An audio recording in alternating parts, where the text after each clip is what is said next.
Darlene. Welcome to my kitchen and welcome to Super at 60. I'm just 60 and I got a whole lot of stuff to show you out there, and I know a lot of you are in your 60s and beyond, and you may have questions about life. And although I won't have all the answers, I have maybe some things we can discover together, like cooking and like baking. I've been doing it my whole life thanks to my mom and my grandmother, and my children and my husband have all been beneficiaries of it, as my precious daughter-in-laws and my grandson. So again, welcome to my kitchen, and today I thought we'd start with a kind of simple recipe, but really good. And let's get started. I went ahead and prepared earlier, so you don't have to stand there and watch me. But here are about, I'd say 6 apples, and they're a combination of Red Delicious and Gala apples. You can also add Granny Smith. I like that extra tartness in there. And then I put the juice of 1 whole lemon right over them so they wouldn't get too brown. They're starting to get a little brown now, but I think we made it just in time. Okay, so I'm going to mix that up just to make sure that's all good. And something else I wanted to talk about was sometimes when we're over a certain age, we really have to watch our sugar and our carb and our fat intake. And today I'm going to make this apple pie with something called monk fruit. I just picked it up. I've been hearing really good things about it, and I've used a little bit of it already, even in tea, and it's really delicious. It doesn't have that horrible aftertaste. So if there's something that you might be interested in and looking for a sweetener for yourself that isn't sugar, white sugar, brown sugar, it's all the same, you can give this a try. I think you might like it. Now, if I was making this with regular white sugar, I would put in probably about a cup. So this measures out cup for cup, okay? So what also I'm gonna do today is to kind of beef it up a little bit, is add some chopped strawberries. These are nice fresh strawberries. They have not been frozen, so they're not gonna get all soggy. Not sure we're gonna need all of these, but we'll put in, let's just go ahead and put them all in. If this ends up being too much for one pie filling, you can freeze it. Okay, it's not gonna be the worst thing in the world, or of course the best thing would be to just go ahead and make another one. All right, so we're gonna mix it all up really nicely, just like that. And you know, you can add other things in here too. You can add dried cranberries, dried blueberries, raisins, figs, or all of the above. It's really fun. Apple pie is something you can really experiment with. Okay, but I find that my family likes this combination, my husband in particular. All right, so what you're gonna need is, what I like to do is start out with about a cup of sugar. Now, if I was making this, like I said, with regular sugar, I would definitely start with a cup and then just start to sprinkle over the apples, okay? You wanna make sure that each and every apple slice, don't just dump it in, okay? That's the thing that you really don't wanna do. I'm gonna change up spoons here to my spatula. All right, just make sure that every one of those apple slices is covered. Kind of has like a wet, kind of sugary glow to it. That's what you're looking for. If it's not all over the fruit, dump a little bit more in. You don't want to go over too much of a cup, because then it's just like this super sweet, ugh, and I don't think you're going to enjoy that. Down at the bottom. Okay, I have just a little bit left in there. You can see, not sure if you can see it or not. Okay, so let's just get this nice and mixed up. And then the other thing, of course, you have to have when you're making apple pie is cinnamon. Okay, so here we go. As for an exact measurement, I don't know, this is roughly about a teaspoon. But see, I really like cinnamon, and cinnamon is really good for lowering your blood sugar. So the more that you can tolerate, the better. If you like cinnamon, then you're in luck. You can put as much as you like in there. This is one of those recipes where you don't have to be exact with anything, really. The only thing you have to be careful of is that you don't overload your pie pan when you put it into the oven. All right, so we mix all that together. We'll put this off to the side, and we'll put that off to the side. All right, the next thing we're gonna do, and today I'm cheating, I'll be honest with you. I don't normally use a store-bought crust. But I had one in my refrigerator, and I thought, you know what? Let's just go ahead and do that for my first video. You know, this is my first video. And I sure hope that you'll subscribe and like, and that you'll come back and watch for the next video. It'll be fun, I promise. We're on a journey together, right? Okay. So here we go. We're going to roll it out. And always, if you do have a refrigerator pie crust, make sure you take your pie crust out at least 20 minutes to 30 minutes before you unroll it. If it's still really cold, it will break up on you and you'll just have little pieces of pie crust, and that's no good. But if you can see right now, I've had it out for at least 45 minutes. It's very pliable and it's very soft, and it's just perfect. All right, so now bring this deep dish pie crust. Why make a pie that's not deep dish? I mean, that's kind of my motto. You can get a lot more fruit down in there, or whatever filling you care for. All right, here we go. We're putting it into the pie shell. You've seen this a million times. It's no big deal really, but things to remember is make sure you press it down at the edges, because otherwise, well, again, you get more fruit in it. All right, you don't have to do anything to the edges right now, because we will be adding a top crust. You don't have to crimp or do the little forky thing, you know, make it decorative. It's not important. Now, go back to our fruit. It's sat here a little bit. It's macerated is what it's called when you let fruit just kind of sit with the sugar and bring out all the natural juices. And the strawberries are doing that as well. It's really flavoring your fruit. All right, so in it goes. Again, we don't want to overdo it, but remember that apples, as they're in the heat of the oven, which right now should be preheated to 350, they start to get soft and they kind of melt down a little bit. So keep that in mind. You can go a little bit over the top, but not too much. Now, if this is all the apples you have, then that's all you have. You know, still go ahead and make it. All right, my hands are super, super clean. As we've been told these last few days, yes, we are dealing with the coronavirus. I'm gonna bring it up. I'm hoping that all of you are safe and that you are keeping a great social distance, which is so hard to do, isn't it? Make sure that you're washing your hands. They say actually the soap and water is even better than the hand sanitizer, but I have both on hand and I wash my hands constantly. All right, so there we go. Oh, you can feel the sugary coating all over the apples. I think I'm gonna add just a little bit more. This will make a nice little snack. Actually, all that's in there is sugar and cinnamon. All right, I'm gonna press it down just a tad bit more. All right, now before I put the top crust on, I'm just gonna wipe my hands down because it's kind of sticky. All right, and now that to the side, that. And I'm gonna get the second crust. Pie crust is so easy to make. And I know if you're joining me out there because you are super at 60, you probably made a million pie crusts. You may have one that you have had handed down to you from generations, your grandmother, your great-grandmother, or one that you have found on another YouTube, or one that you have found in a really good cookbook. Hold on to that. You don't need to keep experimenting with pie crust once you have found the perfect pie crust. And these are not the perfect pie crust. They're just in a pinch pie crust. All right, bring this over. Put the top crust right over it.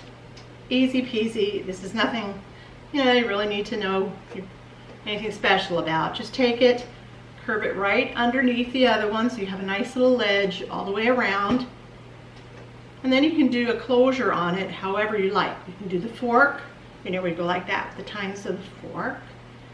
Or you can do a little pinch. But first get it around like this. You can see how easy this came together. And I promise you, when you go to serve this, you could serve this for your most fancy of dinner parties, and nobody would know that it's sugar-free. Okay? All right, so now let's do just a little crimping all the way around the side. My grandma showed me how to do this, and my mom. So let's just do that really nice. I'm so glad you joined me today. I'm really kind of excited. I have my son Joey helping me and his lovely wife Sonia. They're very special part of our family's life. I really appreciate it. And I do hope that you'll come back again. I did want to make my first video kind of a short one for you, so I didn't just, keep going on and on, because I can. So, just giving you a warning. All right, there you go. There's your pie, lickety split, just like that. Now, what you want to do before you put it in here, and everybody knows this, but don't forget it. I like to put the little bird's feet, I call them. This is called a pie hole, okay? As this fruit cooks down, as any fruit cooks down, whether it's apples or blueberries or cherries, the steam from in there has to have somewhere to go, so you don't have completely soggy, messed up crust. Okay, you can also at this point whip up an egg with a pastry brush and brush it. You can put a little bit of sugar, like that crystal sugar that's a little bit chunkier than regular baking sugar, and put that over the top. Just gives a little bit of a sparkle, but we are trying to avoid sugar as much as possible. Believe me, all the things that I will be cooking and all the things that I will be baking in videos to come will be full of sugar and full of all the icky stuff, but learning to eat in limitations is also really important, okay? So, all right, what you should do also when you have a fruit pie is make sure that you have a baking pan. Put it on there, because towards the end of the baking, it will start to drip over, and you don't want it to drip over into the bottom of your oven, all over your oven racks, because you'll have a huge mess, and some of you may have experienced that already. All right, right now, we're gonna take just a moment. I'm gonna stick it into my 350 oven for approximately, let's start at about 40 minutes. At 40 minutes, you need to check it. You'll take your knife. I like to stick it down in the holes, the little slits that I've already made. I'll show you, kind of like that. If the apples still feel a little hard to you, not real super soft, that means it's not done yet. But you're thinking to yourself, but wait a minute, the crust is really getting brown. It's gonna start burning. Get yourself some foil and just I just put a whole piece of foil loosely right over the top of my pie. And I can keep it in the oven for about 10 or 12 to 15 more minutes. And when it comes out, again, I do the poke test with the fork, with the knife, excuse me. And at that point, the apple should seem to be really, really nice and soft. That's how I like my apple pie. Some people prefer it with a little bit of a bite to it, a little bit of a crunch. And it also depends on the type of apple that you choose to use. Some of them do get a little softer faster. Granny Smith, if you've ever worked with a Granny Smith apple, you know that they are a hard, tart apple. I love to eat just the Granny Smith apple, especially dipped in peanut butter. It's a wonderful snack. But if you make a pie with even 1 or 2 Granny Smith apples, you will have to cook it a little bit longer. So make sure that you have the foil on hand. I actually keep a piece of foil that I have used for the longest time. When I'm done with it, my pie comes out, there's nothing on it. I just fold it up and I stick it in my pantry, and next time I make a pie, guess what I use? The same piece of foil. Okay, we are super at 60 and we're trying to not be wasteful as well. Because hey, we stopped working, we're retiring, budget can get a little bit tight. All right, as I put this in the oven, I will come back and I'm gonna let it cool down for a good amount of time, because you want those juices to absorb back into the pie and not make a super soggy bottom crust. And when I get to that point, I will come back and we'll cut into our first piece, and maybe we'll let Joey and Sonia take a bite of it. Thank you again, and I'll see you in just a minute. Hi, we're back, and look what I have. Here is our strawberry apple monk fruit sweetened pie crust and pie. It looks absolutely divine. It was really, really hot, as you can tell, when I first took it out. I did have to leave it in there for about an hour, and at about the 40-minute time level, I did cover it with my little piece of aluminum foil, just lightly, just like that. You don't have to tuck it in or anything, because it does still steam, okay? And you don't want to trap the steam in there, therefore making a really soggy crust, and we don't ever want a soggy crust.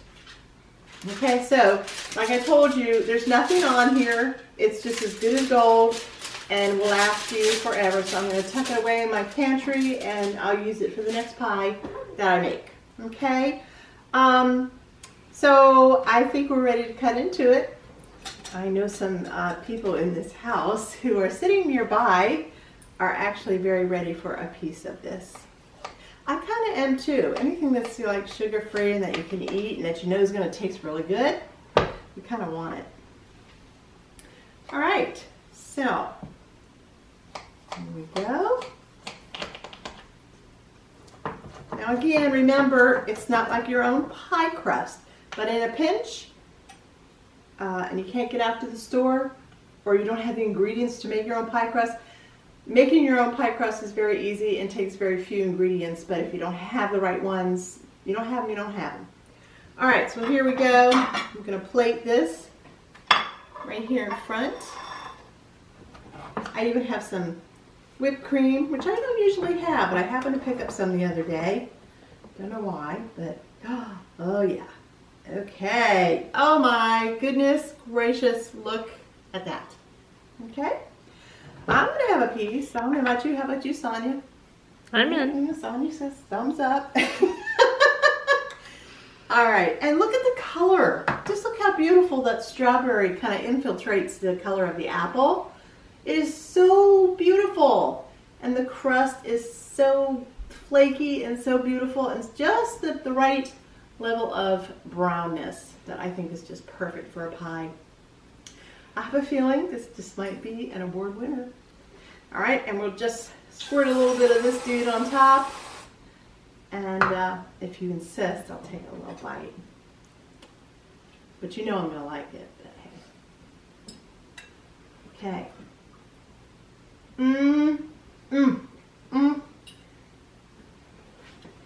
That is really good. That is really delicious. You will love this pie. If you don't have any monk fruit sweetener right now in your pantry, get some. Maybe not anytime too soon, but as soon as you can, get some because you won't be sorry. It's very, very, very good. Oh, it's so delicious.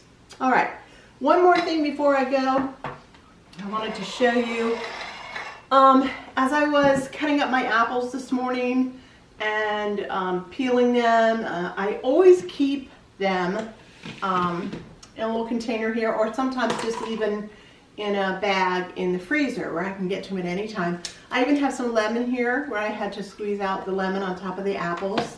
You can just see here, it's the just the peels, the cores, everything in there. And you may have noticed earlier in another video that I have this pot, pretty much sits on the back of my oven at all times. It's just water, simple tap water, and I kind of throw in there very fragrant things that I'm going to be using that day. Like here's some orange rinds that I just put in there last night because I ate an orange, and we all know how beautiful an orange smells. So I put that in there in some water, and today I'm going to add, look at that, just a little bit of apple. Why throw it out? Because this is going to be like a beautiful, all-natural potpourri for your kitchen. You don't have to use it all. You don't have to cram it all in there because, like I said, you can stick it in your freezer, and when you want to refresh your pot, just put it down to your garbage disposal, turn it on, and guess what? Even that smells good. All right? And that's all you have to do. You can sprinkle, I like to sprinkle some cinnamon just right across the top. You really don't even have to mix it up if you don't want to. Sometimes I'll just give it a little bit of stir. And then you put it right back on your stove. And I have a really interesting oven, and maybe some of you do too. I have a 5th burner right back in the middle. And it's a warmer. I mean, you can actually put a dinner plate back there or something if you're waiting for someone to come home from work and miss the meal. And it doesn't really get hot, and this does not come to a boil. You will see during the day as it gets hot, warm, you'll see some steam start to rise. So you know it's on and it's working and it's heating enough to just spread those beautiful juices of those yummy fruits that you have in there. And all that cinnamon, and it really, really smells nice. So much better than that stinky spray stuff that we put out there that I don't even know if that's good for you. I don't use it. I use this, and I hope that you'll try it too. And like I said, just take the rest of this. Do not throw it away. Put it in a Ziploc bag. Stick it in your freezer. And the next time you want to change this out, because this will go for about 3 or 4 days, and you want it doesn't smell bad. It just starts to look kind of brown. The fruit skins. You'll want to just put that right down your garbage disposal and fill it up with some new. Just remember, tap water, cinnamon, and the skins, rinds of lemons, limes, apples, pears, oranges, whatever. Okay? Thank you for joining me today. I am so glad that you are here. Yes, this was a simple recipe. What is simpler than an apple pie? Not much. But make it a little bit different and add some strawberry to it next time. And make it even better for you by adding the monk fruit and not those other sweeteners that are not so good for us. Thank you again for joining me and my lovely crew here. And join me again next time for my next video. I have no idea what it'll be, but I'll be checking my cabinets and my freezer and my refrigerator. And we'll come up with something special at Super at 60.